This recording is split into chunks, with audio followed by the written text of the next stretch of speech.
year-old cycle. We can burn it, or if we leave it to rot, the microbes are going to turn it into CO2. Most of it is going to end up as CO2 back in the sky. One of the fascinating things to think about is how much of a plant is actually made out of soil and how much is made out of air. It's an interesting question if you really think about it. The CO2 is what's being used to make the sugars, which is then built into the lignin and all the other compounds that build a plant. It's coming out of the air. And they've done lots of experiments going back into the 1800s where you put this plant in a pot of soil and you weigh that whole pot when you plant it, and then measure very carefully, of course, the water that's going into it, and then measure it, and then weigh the whole thing when you've got a plant. There's a lot more weight there. The weight didn't come out of the soil, the weight came out of the air. So we're taking CO2 out of the air to make that plant. If we make that plant and then burn it, the CO2 goes back in the air. That's the natural cycle of stuff. We're putting all this CO2, the CO2 is polluting the air. What are we going to do to fix that? Can we just turn it around? Can we just stop? Well, we can drive a Prius, or we can do something, we can not drive as much. That's not going to fix the problem. That's going to slow down how fast it gets bad. You know, we can cut down on electricity, we can cut down on our oil use and our coal use. It's still not going to stop the problem. Everything we're doing, all the conservative measures we can do, all we're doing is slowing down the process a little bit of it getting worse and worse and worse. We can actually take the CO2, grow it into a tree, grow it into grass, grow it into whatever biology we want to with our little machine here, just like what we're doing out there. We're going to take that carbon and we're going to burn part of it, which is going to become CO2 and go back into the cycle like it always has. But we're going to short circuit this cycle because we're going to take that biochar, which is a recalcitrant form of carbon, which means it's not going to break down easily. That's one of the miracles of biochar. If you take compost, which has got a lot of carbon in it, it's a really good way to use carbon in growing stuff, and you put it in the ground, it's got a half-life of 5 to 10 years, maybe. Okay, it's going to help your soil for a while, but it volatilizes, it gets eaten up, it gets used by the plants. Biochar does not do that nearly the same way. The half-life on biochar, they figure in thousands of years. So the biochar that we're putting in the greenhouse today will still be there long after they make biochar out of me. And that's one of the things I really love about it, because now I can show the kids, hey, here's a way we can do it better. We can get some energy out of here, but we can take that half of that carbon that's in that wood or that biomass, put it back in the soil where it's going to stay. Now we're doing the exact opposite of what the coal company's doing. We're taking it out of the sky and putting it in the ground. They're taking it out of the ground and pumping it into the sky. But it takes a whole communal consciousness to make this happen. We can't just point the fingers at them.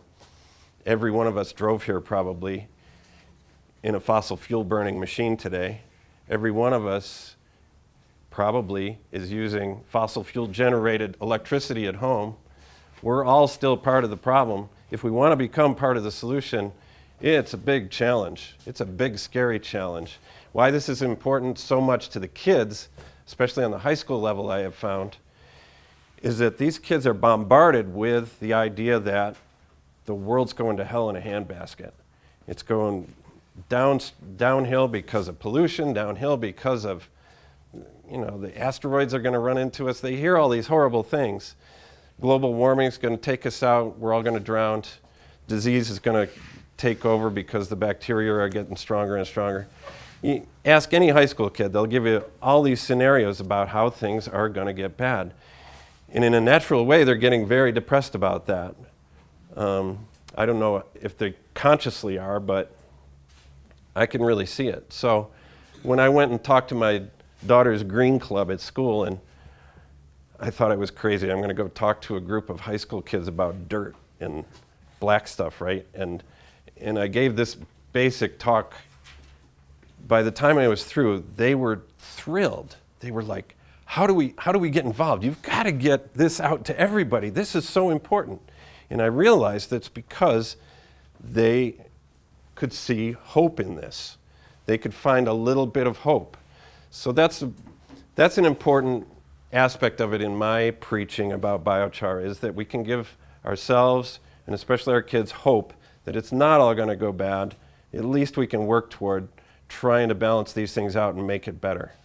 So that's all on top of, I want to get you guys to understand all the details as much as possible about how to grow stuff bigger, better, faster, cheaper using biochar. And we'll do that a lot more this afternoon, especially with Pat's help. He's the expert on growing stuff, much more than I am.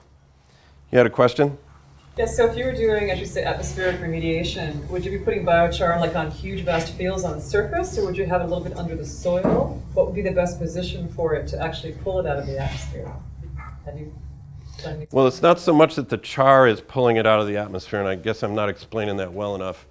It's that when you make the char, you're turning it into, you're taking the carbon that normally would be cycling back into the sky, turning it into that recalcitrant form that then we use in agriculture, and it's going to stay in the ground for thousands of years. So if you get into the actual energy and chemical breakdown of this process, what happens is the char builds up in the soil. So every year that you put down char, you've got more carbon in the soil than you did the year before. And that carbon would have been going back into the sky. But supposedly it's making the plants grow faster and taking it out of the atmosphere. Exactly. Right, so that doubles down. You're doubling down because you've got the opportunity to spread it on fields or spread it on rooftops. Rooftop gardens are a great place where it's being used now in New York a lot. Rooftop farming even. So there's all these places. Now you're growing more plants, and more plants are going to soak up more CO2. So the plants at that point, that's helping it. Yeah, the biochar can't do it by itself. It has to have the plants. Now there are companies that take biochar and make it into air filters that'll suck stuff out of the air. That is another application. Now you can take char, and if you put it on the stack of a coal burning power plant and filter what's coming out of that power plant, all the things that are giving you the nitrous oxides, the sulfur dioxide, all the stuff that's giving us acid rain and all of that. We want to filter that out of the air. Those are also nutrients when you put them in the soil. So you can use the stuff as a filter, get the stuff to get loaded up with the bad things in the air and in the water, and then put it in the soil, and the plants love it. It's even better than the plain biochar. So again, it sounds like snake oil, but it goes on and on and on, the benefits of it. And I'm always welcoming people to ask about and think about the downsides of it, because there are potential downsides, and we do need to be aware of those. Yeah? Would it ever be a problem, this is just hypothetical, the biochar being kind of locked into the soil and into the earth, of the atmospheric CO2, like being, would it ever be a problem if there wasn't enough CO2 in the atmosphere, like to keep the plants going? It's an interesting question. I've never heard that one. I think we're so far away from that it's really not even a consideration at this point. Right. I mean, obviously it's hypothetical. Yeah, no, we've got way too far to go. And again, biochar is not the answer to the world's problems. It's a piece of the answer. It's a part of the attitude of making everything work together. And it is one of the few, very, very few ways that we can actually make the greenhouse gas situation better, rather than just slowing down how fast it's getting bad. Yes? May I try to answer your question differently? Would you, pick up one of those pieces of biochar that you have right there. Just hold it up in the air. That used to be carbon dioxide. Right. See, that's the first level of sequestration, is that he's got it right there in his hand. It used to be in the air in the form of carbon dioxide. Got rid of all the oxygen, held on to the carbon, and that's the little bit of carbon. But that would be a gargantuan amount of carbon dioxide. So that's the first level. The second is that when it is in the ground, it causes the plant life to work faster and better, so that you actually are pulling in carbon into the plant. And some of that carbon we eat in our thing, but some of it it goes back down in compost, which has a shorter half-life, but it's holding that carbon too. So it has a second level of sequestration that occurs because you use the biochar. One of the other pollutants that's coming out of the soil is nitrous oxide, NOx. And nitrous oxide is like 300 times worse than CO2 for a greenhouse gas. So the equivalent is massive. And biochar in the soil severely cuts down on the nitrous oxide escaping the soil. It does the same thing when you're making compost. If you put it in the compost, it's soaking up the ammonia, the nitrogen, and all the other things in there and not letting them get released, but hanging on to them and helping us get those nutrients into the soil where we need them. But you made a good point about this would be CO2. And it would be a lot more CO2 than just this, because in the process of carbon breaking down and becoming CO2, we're, how do I put it? Okay, a pound of biochar is worth 3.6 pounds of CO2, because this is just the carbon element. It's not the oxygen part. So when we get into carbon credits, which I don't want to get into, that's a whole political boondoggle that isn't even worth thinking about. But anyway, if we were, the scientists will tell you that a pound of pure biochar is worth upwards of 3 pounds of CO2 equivalent. So if you were getting $20 a pound for CO2 credits, this would be worth 60 a pound. Must be getting close to lunchtime. Yes? I just want to get back to the growing part of it. And Good idea. so I got my can, made my biochar, and ready to apply it into my row.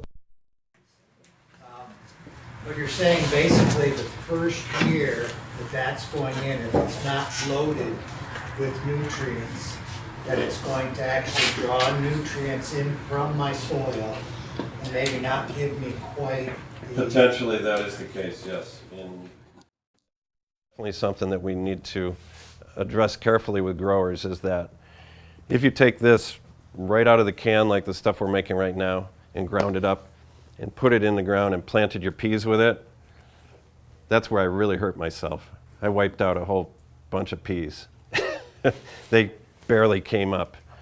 And I realized later what I had done.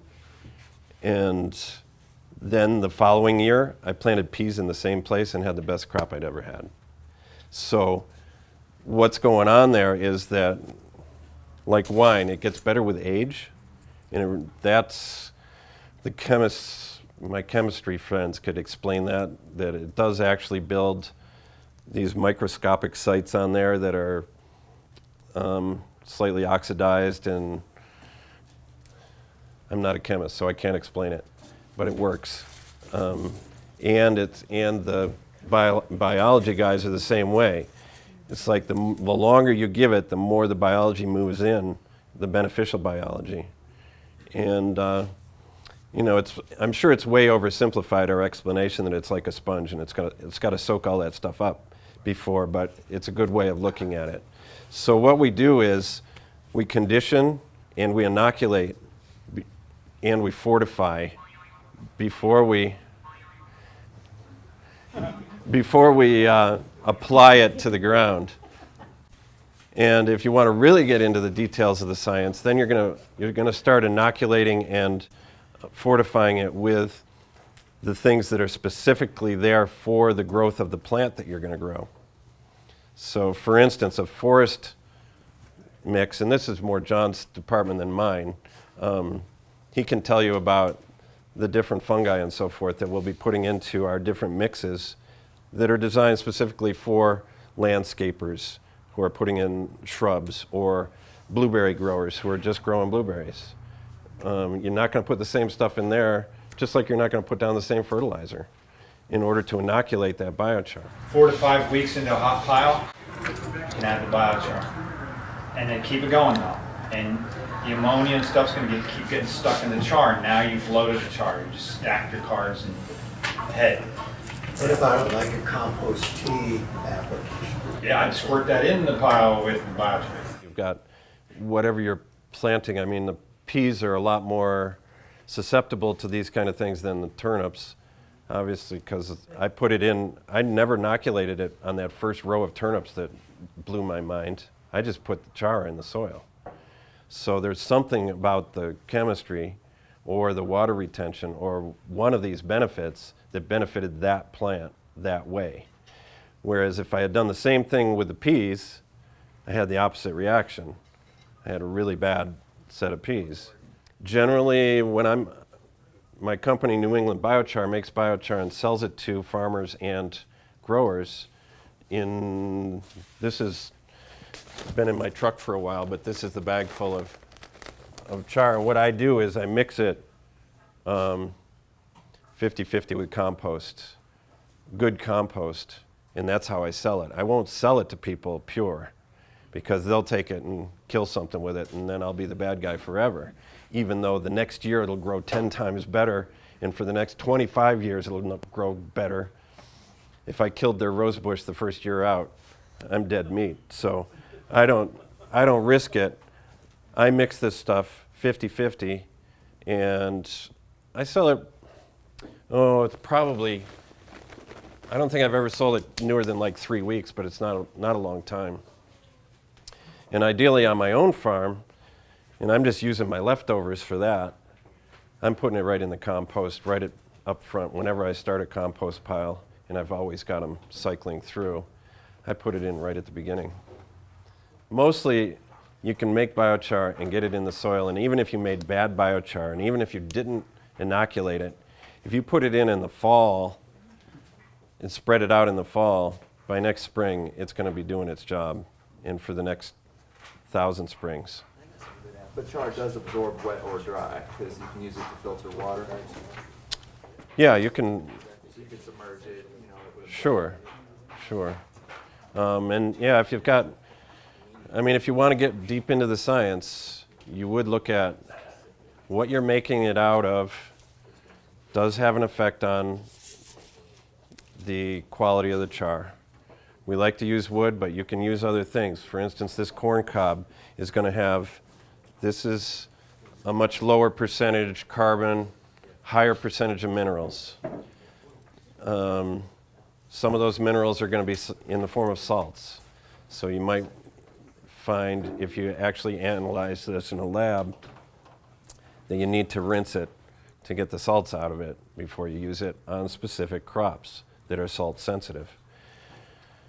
I never get into that level myself. The labs do, the scientists do, the universities do. God bless them. I grind it up and put it on my soil, and my soil gets better and better every year.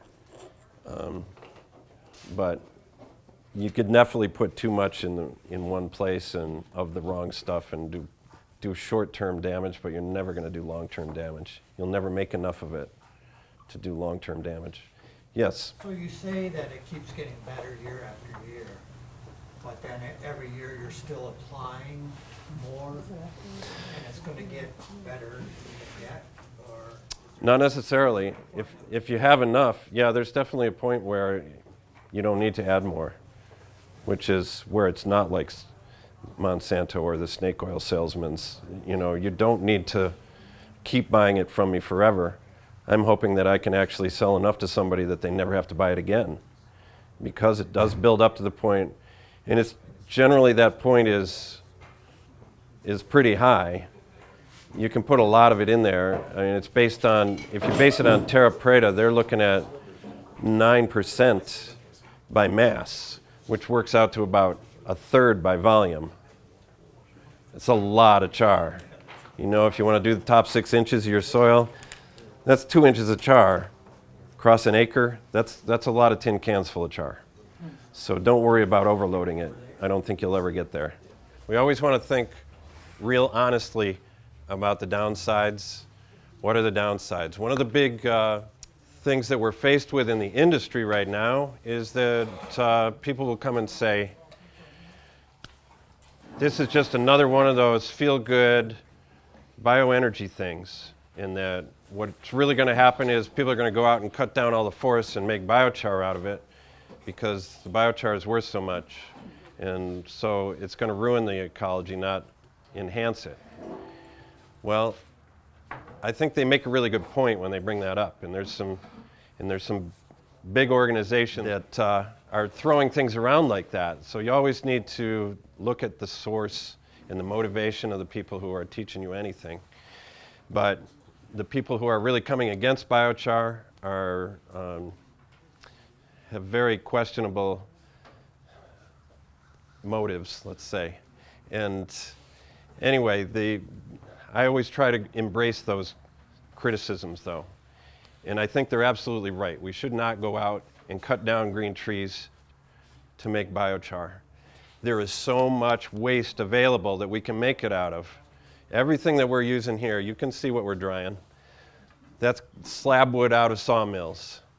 It's the cutoffs that are coming off of furniture factories in the neighborhood. It's the wood chips from the local stump dump. Those are the kind of products that we want to take and turn into biochar. So we're not destroying the environment. Out west, there's a huge problem with forest fires now, and a lot of that is because we've got this old slash wood that is falling down in the forests, and it's not decaying as fast as we might like it to, and it's a natural thing for the fire to take off. But if we take that slash wood and that understory wood out of the forest, we've got much less chance of having a bad firestorm when things do get started. So again, waste products. And our forests out west, in a lot of cases, have actually gotten to the point where they're mature enough now that they can then become less and less of a CO2 sink. In other words, the CO2 that's being soaked up by our forests is now leveling off because we're getting so much stuff decaying on the ground and turning back into CO2 that some of our forests, the mature ones, can actually become a CO2 source after a while. So just planting trees is a great idea. We want to keep planting trees, but it's another piece of the puzzle. It's not the answer, just like biochar is not the answer. But we combine these things and we can make our environment better.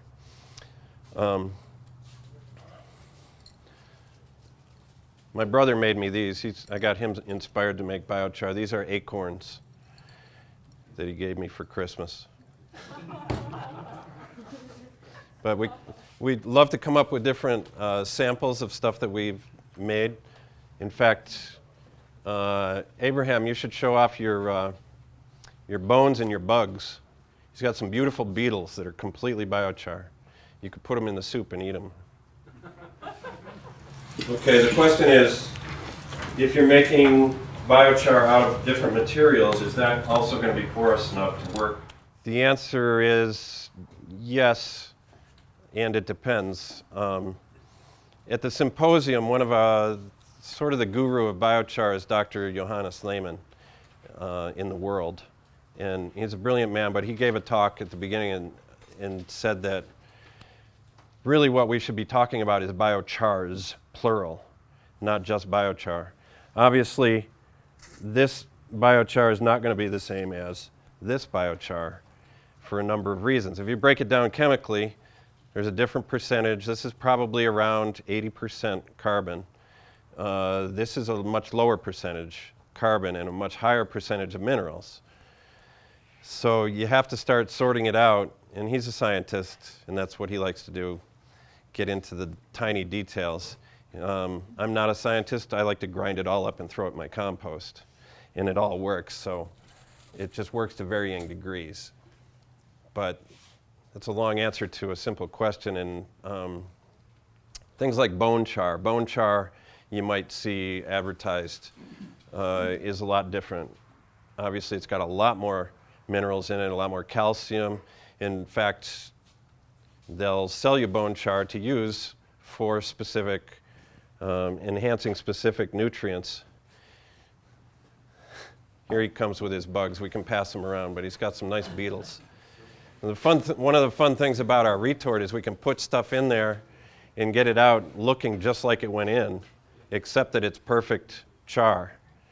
My best story about that is I was doing a demonstration in UVM up in Vermont, and I had a bunch of master's students, and I ran a batch that they were watching, and I went to their compost pile and took out a bunch of the compostable plates.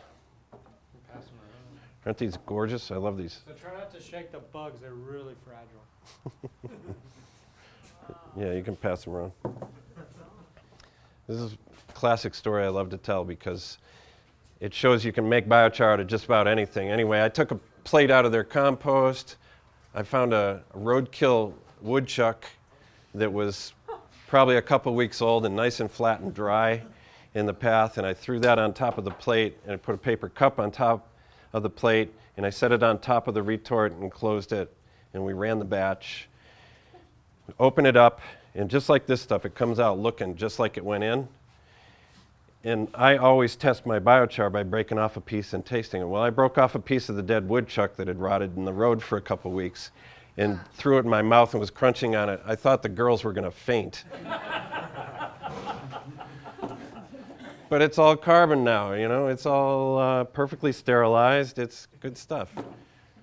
It's the cooties, Bob. It's the cooties. It's the cooties. You can't char away cooties. No, it's the psychology you can't char away. So we want to tell you about the system here, but I also want to first give you an opportunity if there's any more questions about farming and application. We should get that out of the way because I'm talking to growers and I want to keep coming back to making sure I answer your questions as growers. Are there any other questions about that before we go on to this place and how this works and what an example this is? Have you found a better way to crush your biochar than with the tractor in your driveway? You said you changed to something. Yeah, and that brings up another point. I'm glad you asked that. One of the things that fascinates me about this whole industry, if you can call it that, is the scale and how much the scale of what you're doing impacts what you're doing. It's fascinating to me that, and I'm very hopeful that this industry doesn't work on a huge scale. And one of the reasons for that is what we're dealing with is mass quantities of biomass on the input side, which means that if you have to build a factory centrally located, you can only haul this stuff in a truck or beat it up with chippers or whatever you're going to do a certain amount of distance before it doesn't become economically viable anymore to deal with it. So you're not going to have giant refineries. In fact, there's already in New England, there's been a lot of just the biomass burners that are burning wood to electricity have gone out of business.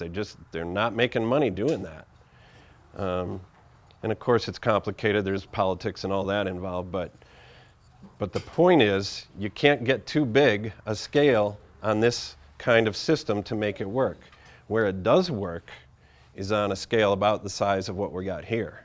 On a small community scale or a farm scale, and that's what excites me about it is it's sort of what we're doing is enabling the communities and the smaller farmers to do the right thing and to be more profitable in the process and take care of their local situation. So it's just like the whole buy local, eat local, buy local farm products campaign is trying to get people to see that. We don't want to bring our lettuce from California. We want to bring it from Joe across the road. The same goes for biochar. We don't want to do it in huge, massive installations that have to move all that a long distance. It just won't work.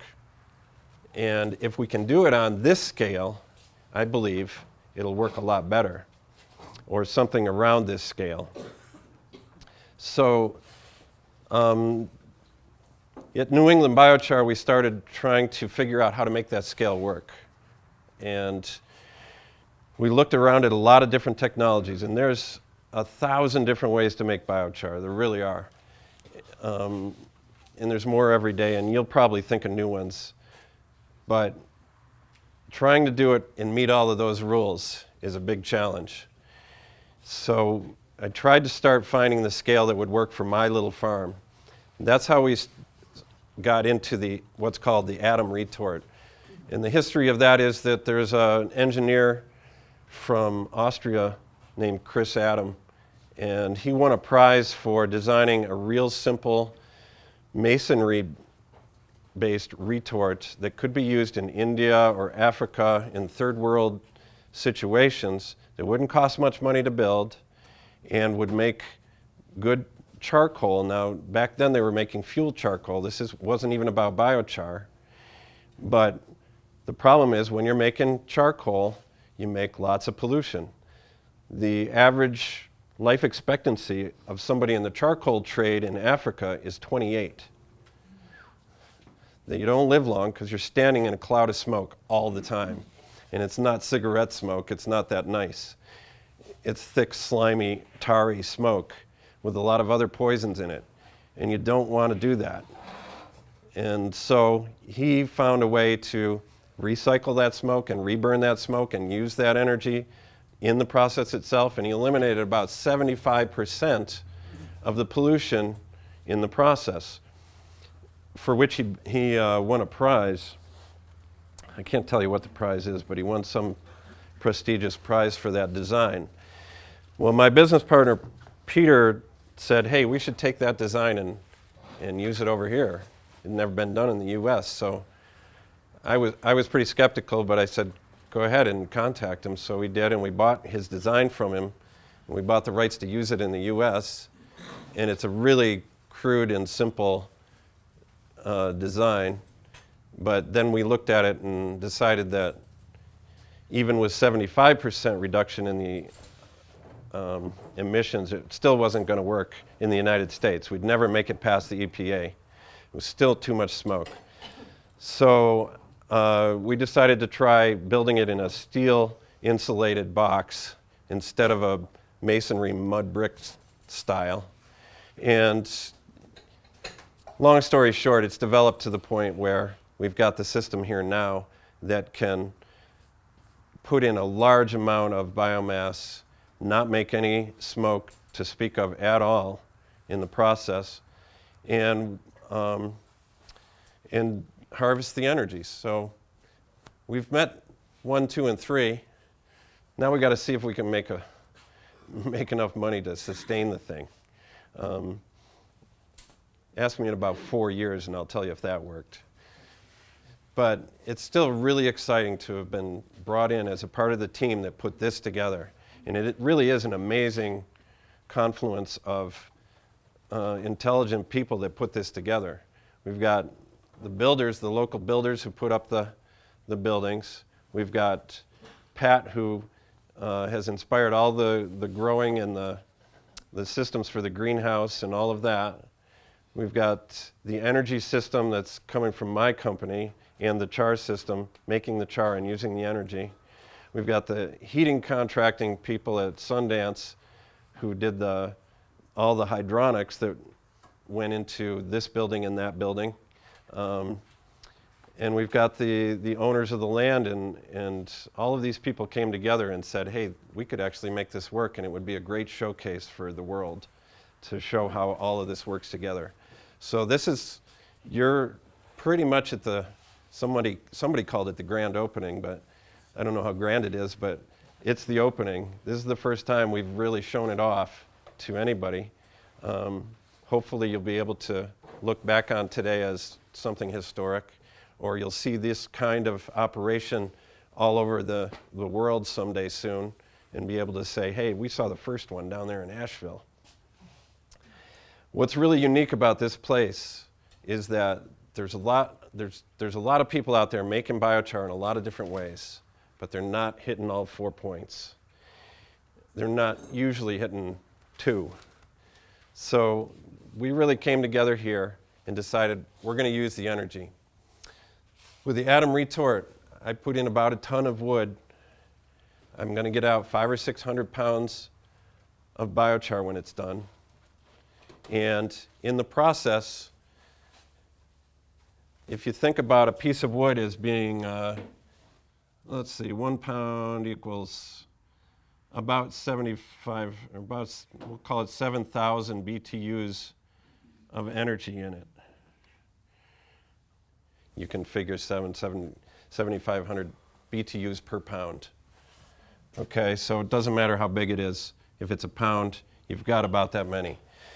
When we make char out of it, half is going to stay as char.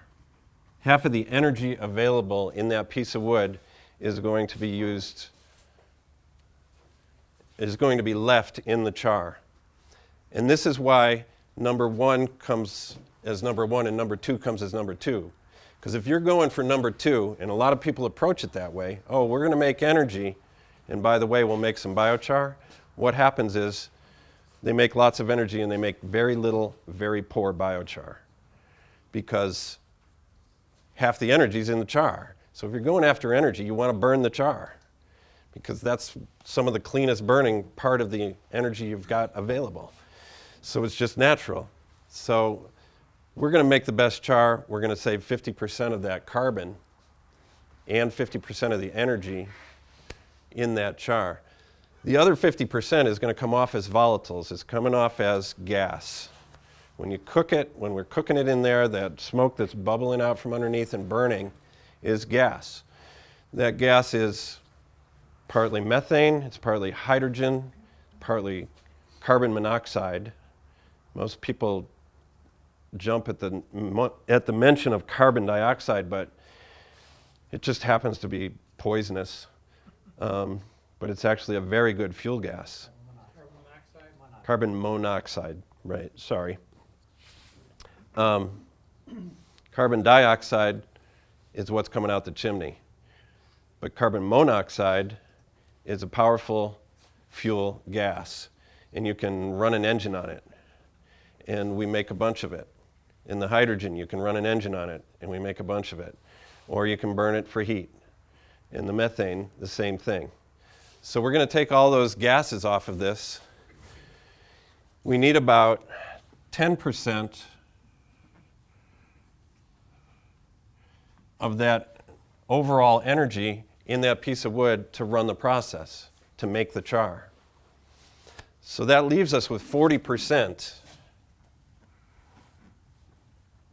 of that energy available, which in most cases, people let it go up the chimney because they're just making char. They don't care about the energy.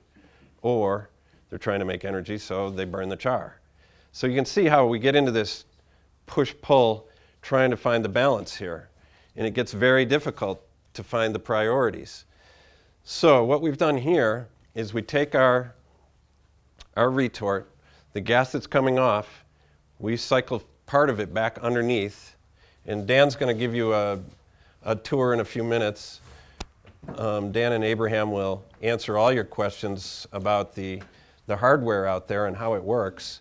Please feel free to ask them lots of the questions you'd ask me, because their voices will still work.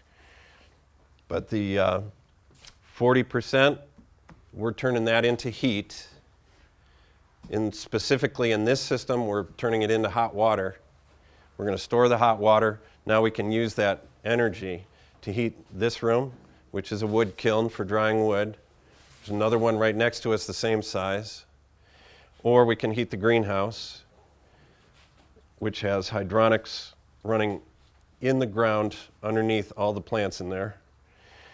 Or we can, in a couple of weeks, we'll have the ability to turn some of that gas into electricity as well. So we've got all sorts of ways we can use the energy.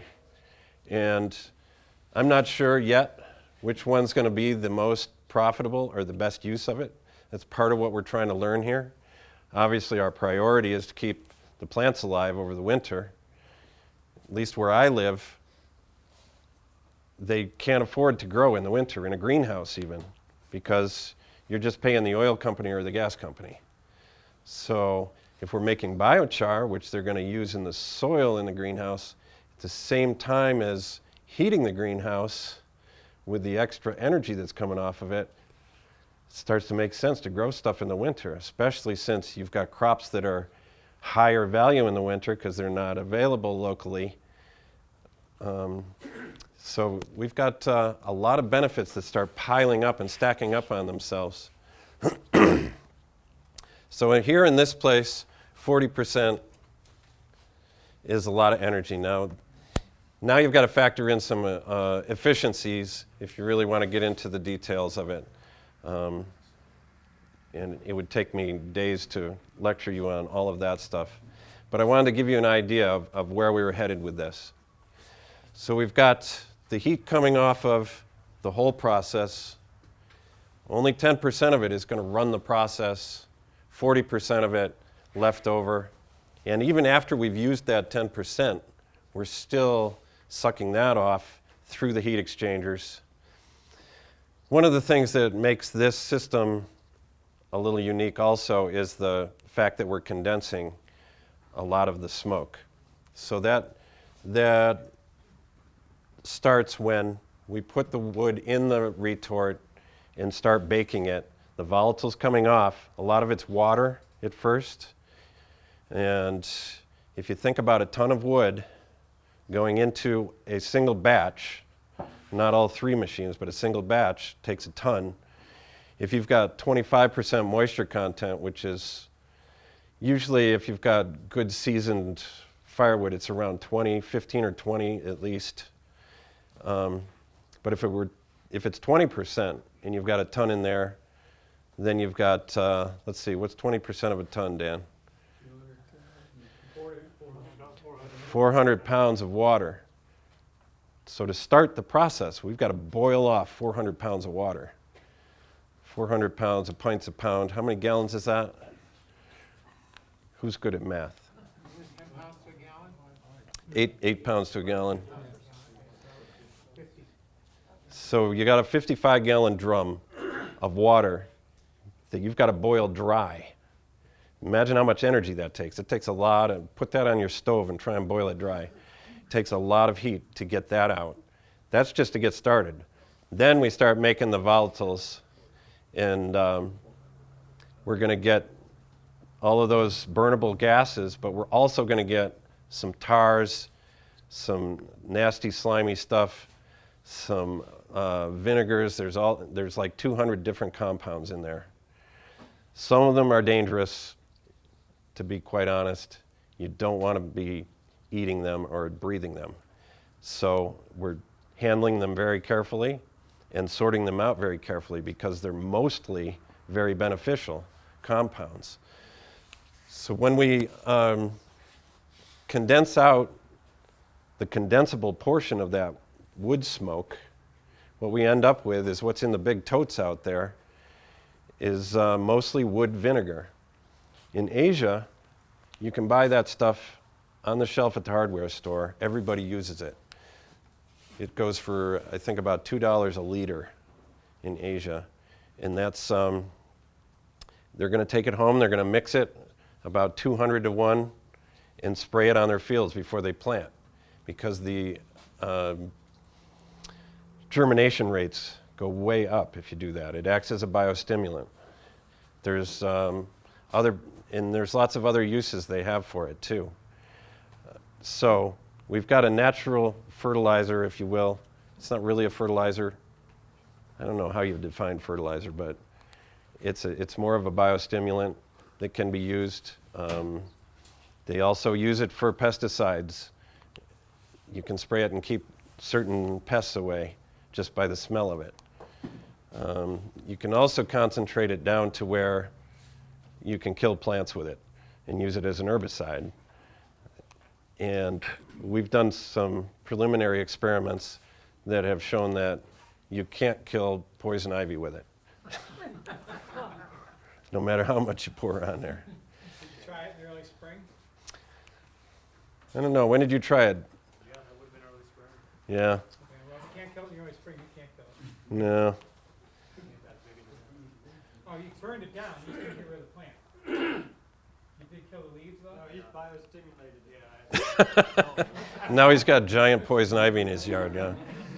So anyway, there's lots and lots of uses for it. It can be a good food in the process of composting as well. That's where I use most of mine in New England, is I spray it on the compost piles. Brings up another point. Another benefit of this is it does act as a air filter. If you've got a big stinky pile and your neighbors are bugging you about it of compost, you spray or just spread dry biochar across the top of it, and it stops the smell like that. It's amazing. And that I speak from experience. I've got close neighbors. I like to bring in a few truckloads of horse manure and once in a while, and it gets a little, the wind gets in just the right direction, I'm going to get in trouble with them. So I keep the biochar going on the top of it, and it's never a problem. They never smell it. I guess we could take the tour with Dan. He can show you the other part of the system that I guess I should explain first is that we've got 3 retorts going. Here's the logic behind 3 retorts. If you've got to get that initial charge cooking. Like in our little tin man, we put the wood around the outside that burned down to get the inside cooking. On our big retorts, we start that with what we call a gasifier. It's just a box. It's like an upside-down wood stove. In that we fill that with chips and start that fire, and it's blowing heat down, which then heats the charge in the retort. When it heats the charge in the retort, then the retort starts to make its own smoke, which we recycle and use as the fuel to drive the whole system.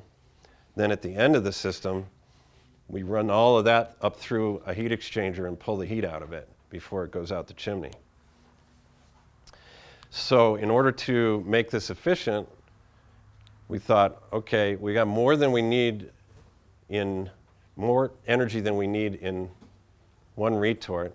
Why don't we use part of that energy to start the next one so we don't have to kickstart every single batch? So now part of the energy from retort number 1 gets used to start retort number 2. And then after retort number 2 is going, it can create the energy to start retort number 3. Once retort number 3 is going, hopefully retort number 1 is finished enough that we could actually unload it if we could cool it fast enough. And this is still in theory. We haven't even accomplished this part of it yet. But if we could cool it and pull it out and reload it, then retort number 3 could start retort number 1. Now we've got a continuous batch system that can just keep going around the clock and providing heat. The alternative to that is you got to be able to pull that heat off or that energy off and store it somehow. And that becomes a big challenge. Storing those gases after we've cleaned them is one possibility. But compressing gases can get dangerous. If you've got any oxygen in there, you're pretty much building a bomb. And you don't want to do that. So, plus any pressure vessel can rupture if you get too much pressure in it. So the other option is we burn it all, burn it clean, and heat up some water and store the water. that's what you're going to see on the tour here is we've got 20,000, well, what do we figure? We got about 17,000 gallons of storage water, which that's our energy storage. They're 2 big stainless steel tanks. They're completely insulated. We pump our hot water into there. Then when we need to heat something, we can pump that hot water through the floor in here, through this heater. And Dan's got all the gadgetry to be able to tell where it's going and how much it's putting out and all of that. The main thing again is we want to keep our plants alive in the winter. That's the first goal. That's our first commitment, is that our energy goes there. Then if it's summertime and we don't need the energy there, we can use it in here for drying feedstock or for doing commercial drying if we don't need to dry the feedstock. A lot of our feedstock is already dry, so we don't have to. Now we can rent this space to hardwood wood mills can bring their wood in here and we'll dry it for them for a fee. So there's all sorts of ways you can use the energy. And I'm always trying to get people to think outside the box or forget that there is a box so that you can start to think about where can I use that energy and make it work for the making the biochar at the same time. Because again, it's putting all the pieces together that's going to make it work. Yes? It seems to me that the most obvious commercial application would be in a woodworking plant. Because yeah.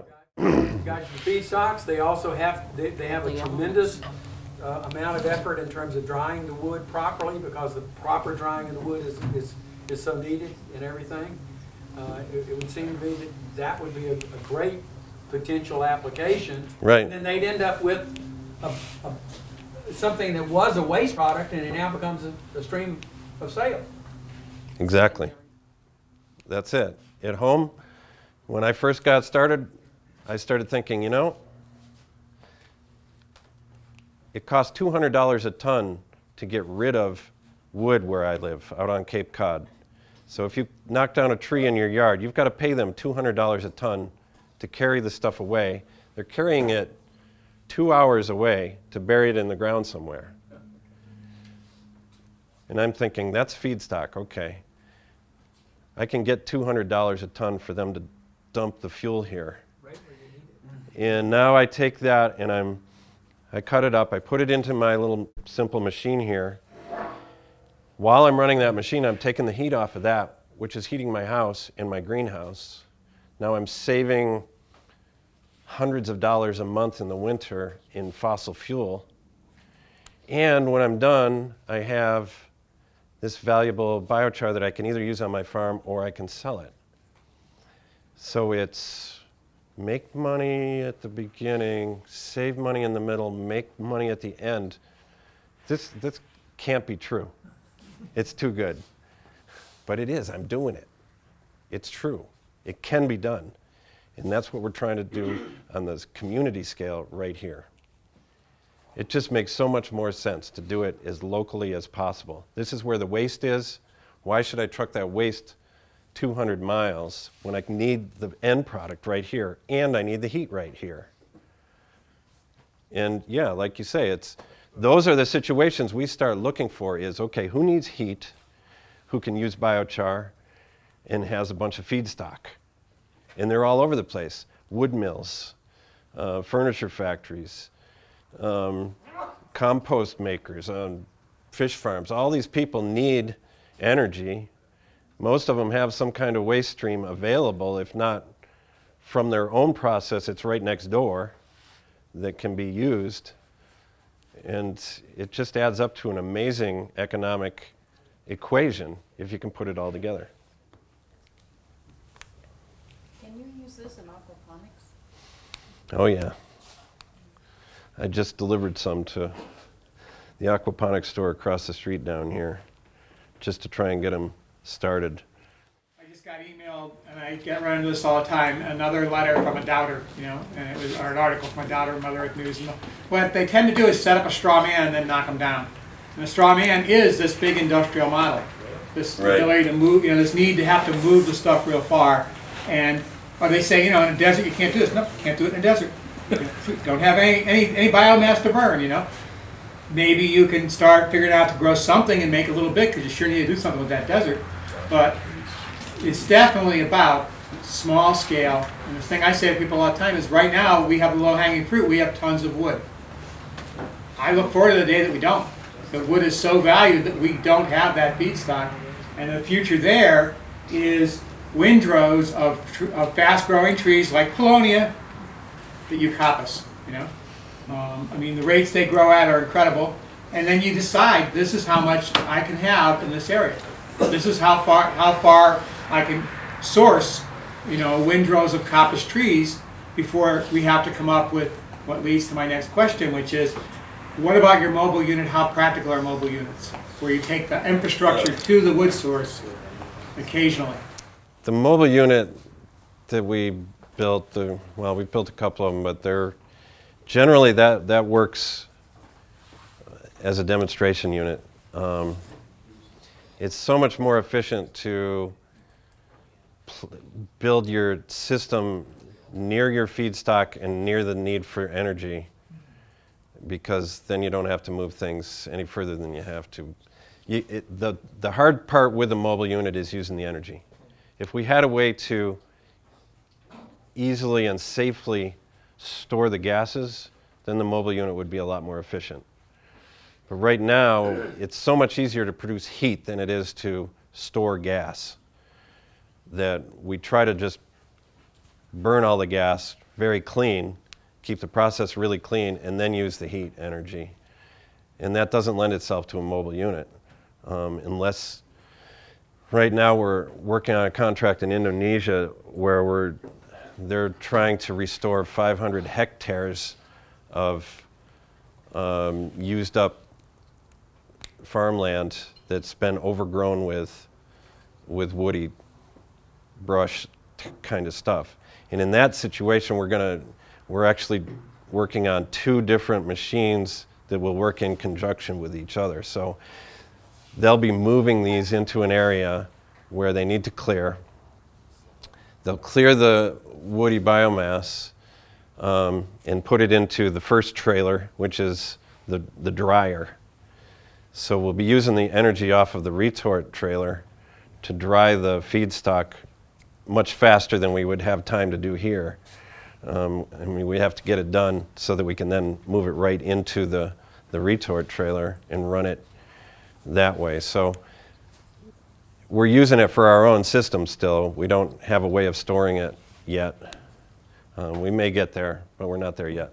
We don't need to knock down good, healthy trees. We need to thin out the bad ones and use those, because all those bugs make really good biochar. One more question. Okay. The system that was built just this past week for the soup to be made on, are you going to be doing up some kind of diagram of what parts went into this? The instructions are, it starts by going to a place called BIMCO that is a big steel recycling yard, and pulling stuff out of the piles. That was completely extemporaneous, putting that thing together. And it was, Abraham said, hey, I think we could do it with a rocket stove. And I said, yeah, well, I want to show you how this Avila stove works. And I said, I know, let's make a rocket Avila stove. So we did.